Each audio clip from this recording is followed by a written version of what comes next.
Welcome to our daily vlog!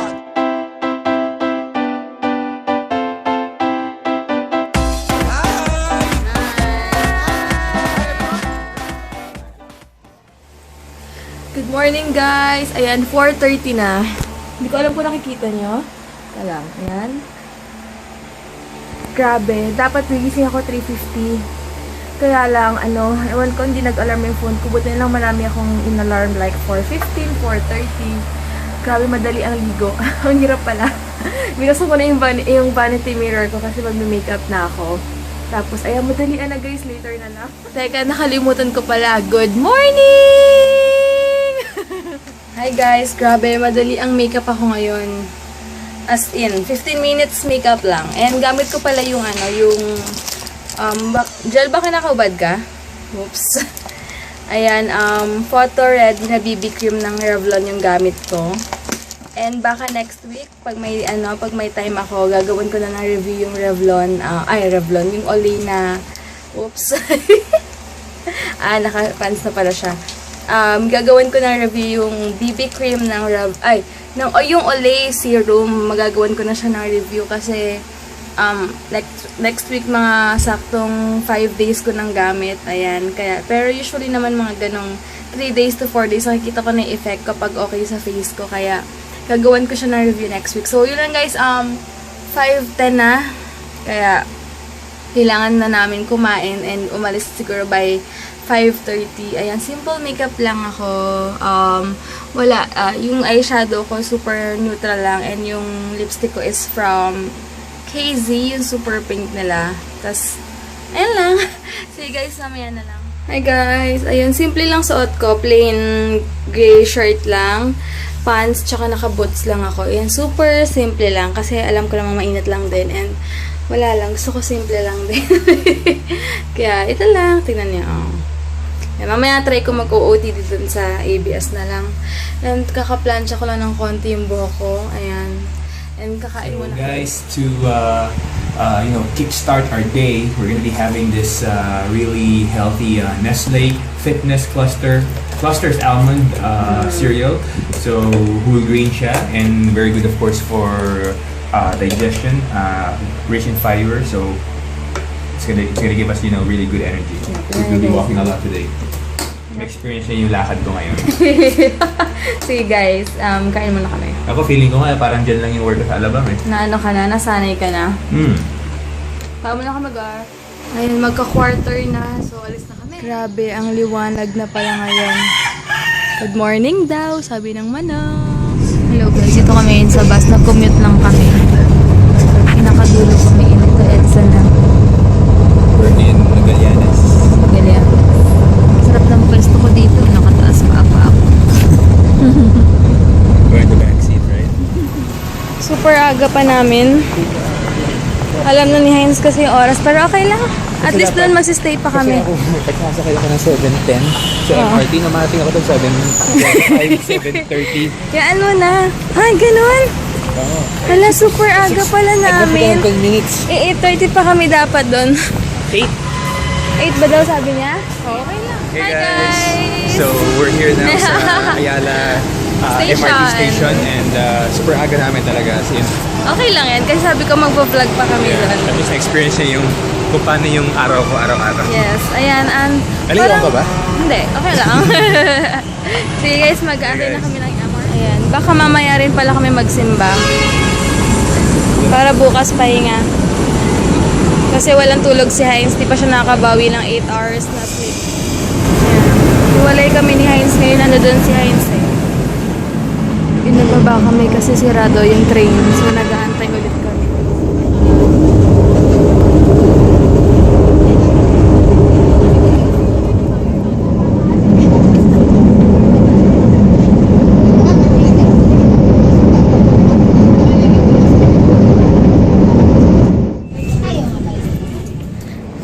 Guys, di kami nag-tricycle, naglalakad kami ngayon kasi pinapakita sa akin ni Heinz kung gaano kalapit lang kung maglalakad ka lang. Ganito ginagawa niya everyday. Tapos, at exercise ka? Oo. Tapos, pag nag-tricycle ka pala, iikot ka pa nila ng super One way, oh. So, ikot ka dito. kasi one way doon. Ikot ka sa kanan, pabalik, ikot ka sa kanan. Ayan. Lakad na kami.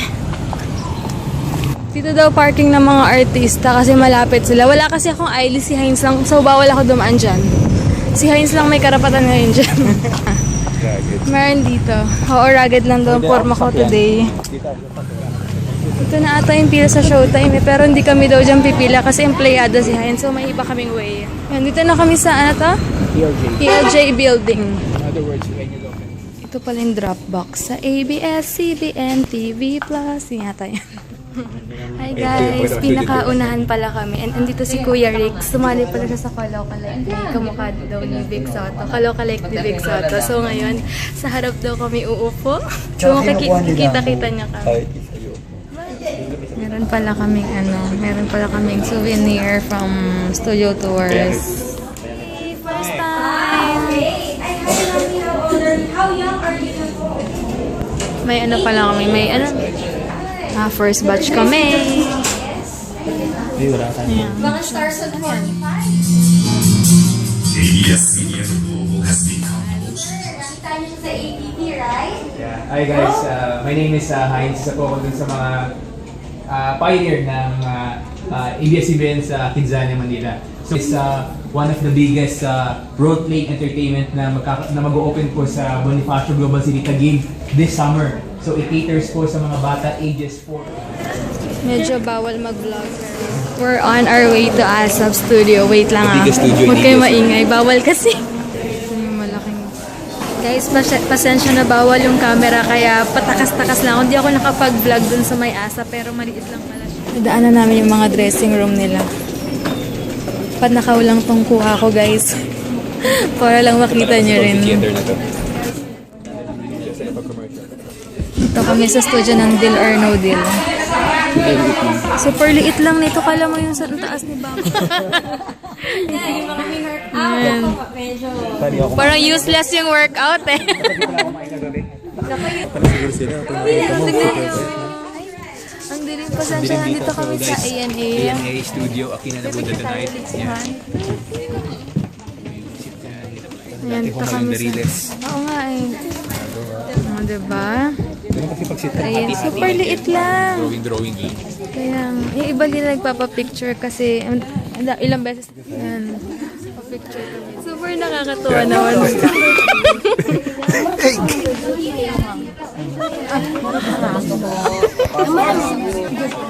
Ito kami ngayon sa Dolphy Theater.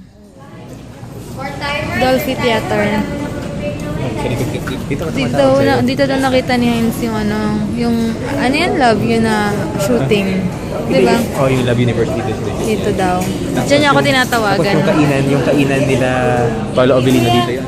Paniwala. Ayan sa kami. Kain lang kami.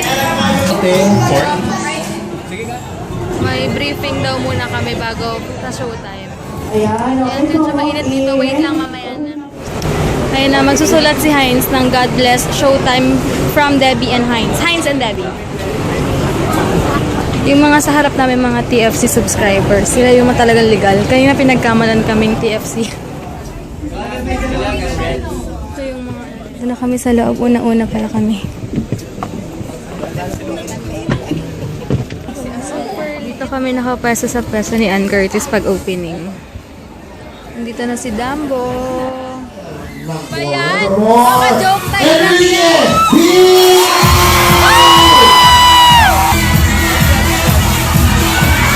Bayan! Hello guys, meron pang 3 minutes. Hindi kami nakita kasi si Heinz, si Billy. Ako si Kulin kanina nakamaskara kami. So, grabe. Doble yata ang dating ng katawan ko dito. Oo, sabi ko may nag-comment ang laki daw ng katawan mo. Wow.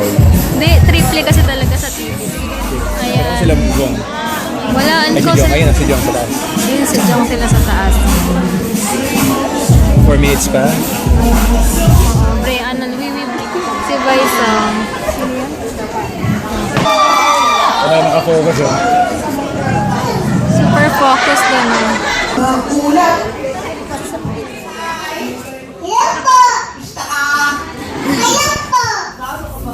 Super cute!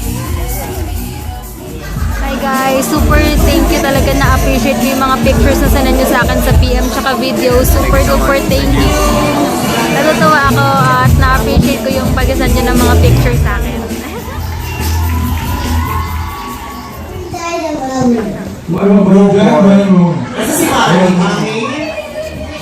Pipicturan sila doon. Guys, ito kami ngayon sa bus at nakaupo kami dito sa special na upuan ni Kuya sa bus. Dito kami ngayon sa yung driver. Sabi ng conductor para raw kami bagong kasal. Dito sa upuan namin. Hi guys! Ano na? 5:15 na. 7 o'clock pa yung yung umpisa ng service sa Victory. So maglalakad-lakad muna. Dito kami ngayon sa Starbucks. Gusto kong magising. Baka mamaya antok-antok ako sa church kasi super pagod ako. Ordering ko is caramel macchiato. Ay, caramel frap pala ako. Yan, order na si Heinz. Caramel frap ha?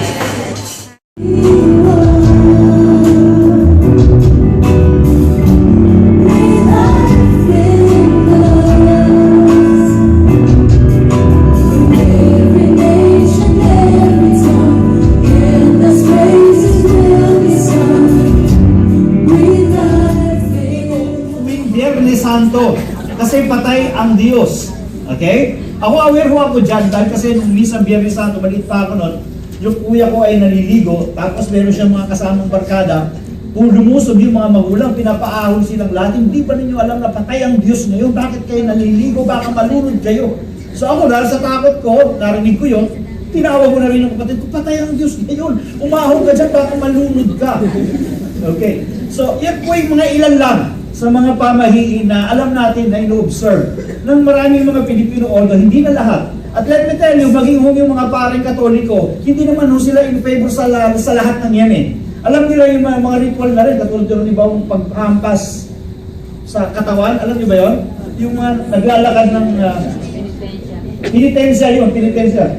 Naglalakad ng walang paa. Ay, walang paa. Walang sakot yung paa. Parang ano mga kapaglakad yung walang paa lang. Yung walang saplit yung paa, nagdurugo na kasi nahampas yung sarili, okay, para magdugo. O kaya yung mga mismo nagpapapako sa krus, nagpapahampas sa kaisipan nila na binabayaran nila yung kanilang kasalanan na kanilang nagawa. Ang mga parehong Katoliko ay mismo against doon, pero hindi na nuluho kayang pigilan ng isang kultura na kinaugalian ng mga Pilipino because very sincere sila, but unfortunately, they are sincerely wrong. Because the more na ginagawa nila yung penitensya, sinasabi nilang, Panginoon, hindi mo pa tinapos. Hindi mo pa tinapos yung paghuhugas ng aking kasalanan, kaya sinimulan mo, tatapusin ko. Okay. Parang pelikula, no? So, yan po ay ilan lamang sa bring true change, salvation and favor in our lives during Holy Week. Sa kasi sa paniniwala ng iba, kailangan pagdating ng Biyernes Santo, kailangan wala kang ibang gagawin kundi mabuti. Kailangan mabuti lang. Wala akong question doon. Lahat tayo gusto natin maging mabuti, pero hindi lang dapat sa isang linggo. Amen. At pagkatapos ng isang linggo, balik na naman sa dati.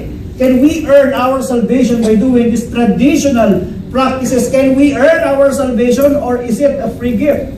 Can we gain favor from God by putting hardship on our bodies? Naglalagay tayo ng maraming sakit o penitensya sa ating katawan para makagain ng favor, para medyo swerte, para tayo pagpalain ng Diyos. Yun ba yung kailangan? Ito ba ay nakakagawa ng magandang bagay sa buhay natin sa mga panahon ng Holy Week by doing all of this traditional practices? Sasagutin po natin yan in the light of God's Word. Tumayo po grace into a forgiving grace. Yes, that's true. The greater your sin is, the greater the grace that God has given you. And I'm talking about the forgiving grace. Halimbawa, kayo ay may utang sa akin na piso, which I'm pretty sure hindi nyo naman gagawin yung pagbabako. May utang kayo sa akin piso, sabi ko, di ba na, huwag mo nang bayaran. You may not probably appreciate it dahil piso lang naman eh. Pero kung umutang kayo sa akin, halimbawa ng 1 milyon, and I suppose na sisingilin kayo, pero sabi ko sa iyo, sige, huwag mo nang bayaran, sa'yo na lang yung 1 milyon. Eh wala ka naman talaga sa posisyon magbayad dito. Anong level ng pagpapasalamat mo o anong level ng grace ang natanggap mo doon sa piso at saka doon sa 1 milyon? Siyempre, mas mataas doon sa 1 milyon. Yung piso, sandali lang yan, bumunod ka lang, kahit tagbe-25, may 4 tagbe-25 ka dyan sa bulsa mo, pwede mo na ako mabayaran. Sabi mo, chicken feed. Okay? Dali lang. Pero sinisigil lang kita ng 1 milyon, wala kang may bayad. Pag hindi ka nagbayad, pakukulong kita. Pagkatapos biglang sinabi ko sa iyo, sige, huwag mo nang bayaran, pinapatakot na kita. The grace that you receive is bigger than when you ask for 1 peso from me. Amen? Kasi wow, 1 milyon, hindi lang pinababayaran. Wow! So mas malaki ang iyong kasalanan, mas malaki yung biyaya na natanggap mo, pagpapatawad, biyayang pagpapatawad, or forgiving grace. Amen ba? Amen. So, makikita natin, maraming mga tao sa ating panahon, na nung sila ay magsisi ng kasalanan dahil sa bigat ng kasalanan na nagawa nila, they appreciated the salvation and the forgiveness that God has given them. Kasi ang alam nila, makasalanan sila. Pero yung mga religious, those who appear to be mabait. Mabait naman ako simula ng pagkabata ako eh. Kaya palagay ko na born again ako dahil kasi simula nung bata ako hanggang sa pagkalaki ko, mabait ako eh. They won't appreciate the forgiving grace of God because they thought they just receive an ordinary forgiving grace. Total mabait na naman daw sila eh. Andiyan po ba kayo? Without recognizing that all have sinned and fall short of the glory of God, kahit maliit o malaki ang kasalanan mo, impyerno pa rin ang punta mo. For the wages of sin is death. Galing nyo kami sa atin yun. Okay. So, tanong dito, are we to continue in sin that grace may abound? Kaya ngayon, baging baliktad naman yung kaisipan ng mga mananampalataya. Sa Roma, sa mga pagkakataon yun. Sige, gumawa pa tayo ng maraming kasalanan dahil mas maraming kasalanan tayong magawa, mas malaki ang biyaya ng Diyos. Naging baliktad ang kanilang pananaw. Kaya ang sabi nito ni Pablo, are we to continue to sin that grace may abound? By no means. Why? Mananampalataya, kung ano yung iniisip natin, gusto natin yun na ating ginagawa, kahit mali. Ngayon, tinatawad na tayo ng Diyos. Are we supposed to abuse the forgiving grace of God? Are we supposed to continue living in sin so we can avail again the grace of God? Minsan ginagawa natin yung biyaya ng Diyos as a license to continue sinning. Instead, becoming a tool for us to live godly lives. Now, so if we say, babalik ka na naman uli sa kasalanan para sabi mo, hindi ba nagpapatawad naman ng Diyos eh. Mayaman naman ang biyaya ng Diyos para magpatawad. You are abusing the grace of God. Instead of abusing the grace of God as a license to go back to sin, use the grace of God as a passport to live in a newness of life. Amen? Amen. Because grace will enable you things that you cannot do in your ordinary strength. Yes. It's hard to live in righteousness, but the grace of God will enable you to live in righteousness. Amen? Yun po ang silbi ng biyaya ng Diyos sa buhay natin. It does not only provide us salvation, but it gives us the strength to live in the newness of our lives. Pagpapatuloy tayong mabuhay ng may kalakasan para gawin ang kalooban ng Panginoon sa buhay natin. Amen? Sa ayon to. Okay. Maintindihan yung aking ginagawa, sabi ni Pablo. For what I want to do, yung gusto kong gawin, hindi ko magawa. Ano ba yung gusto niyang gawin? Gusto niyang gawin yung tama pero hindi niya magawa. But what I hate, ano yun? Yung kasalanan, but what I hate, I do yun ang nagagawa ko. Why? It is because we are inclined to sin because of the original sin that's flowing in our blood, because of our sinful nature. Let's continue, verse 18. Hiwalayan mo yung lalaki niya dahil may asawa na. Alam ko, hindi ko kaya. Mahal ko siya. Ilang beses tayo nakarinig niyan. Yung isang tao pabalik-balik sa kasalanan, sa tawag ng laman. Why? Kasi yung inclination ng kanyang sinful nature. Tuloy natin. Verse 19. For I do not do the good I want to do, but they become our software. That has become our program. Ng inclination mo ay kasalanan. Naghalo ang nature ng Diyos sa iyo at ng kasalanan at nagpiprevail ay yung kasalanan sa buhay natin. Bagamat kahit na tayo ay hindi pa Kristiyano, nakakagawa din naman tayo ng mabuti. Dahil hindi naman totally nawala ang nature ng Diyos sa buhay natin. We were still the same human being created in the image and likeness of God. Na-distort nga lang. Nahaluan ng virus yung buhay natin. Amen? Kaya nagkakaroon ng problema. Okay? Now, ano ang ngayon ang solusyon? Para nang sa ganoon, tayo ay mabuhay, hindi pinaglalaroan ng kasalanan, kundi kung gusto mong gumawa ng mabuti, malaya kang magagawa yung mabuti. At kung ayaw mong gumawa ng kasalanan, mayroon kang kalakasan na sabihin mong no to sin and yes to God. So dito ngayon papasok, hindi yung mabuting gawa natin tuwing mahal na araw para bigyan ng sarili natin ng kalayaan at kaligtasan laban sa kasalanan, dito pumapasok yung gawa ni Kristo. Ang journey natin dapat ganun din sa isipan natin, hindi na tayo alipin ng kasalanan. Tayo ay malaya na. Amen. Pero paano nangyari na kahit na tayo ay narito pa, buhay pa, talon na natin. Okay? Na si Kristo ay namatay para sa atin. Bakit? Ang hirap pa rin i-resist ng temptation. Ang hirap pa rin i-resist ng kasalanan. Sabi ng verse 7, for one who has died has been set free from sin. So dapat malaya na tayo. Dahil yung laman na namatay, katulad ni Kristo namatay, ay napalaya na sa kasalanan. Si Kristo namatay hindi sa kanyang sariling kasalanan. Tandaan niyo ha? Siya ay namatay sa kasalanan natin na kanyang ilagay sa kanyang balikat. Now, ulitin ko po ito. Hindi na tayo alipin ng kasalanan. Now, pero ang enemy nagtatagumpay sa buhay natin. Bakit? Halimbawa, bigyan ko sa inyo ng example. Meron po kaming aso noon. Kapag pinakawalan mo siya, nakatali, di ba? Pag pinakawalan mo, anong mangyayari sa aso? Wala.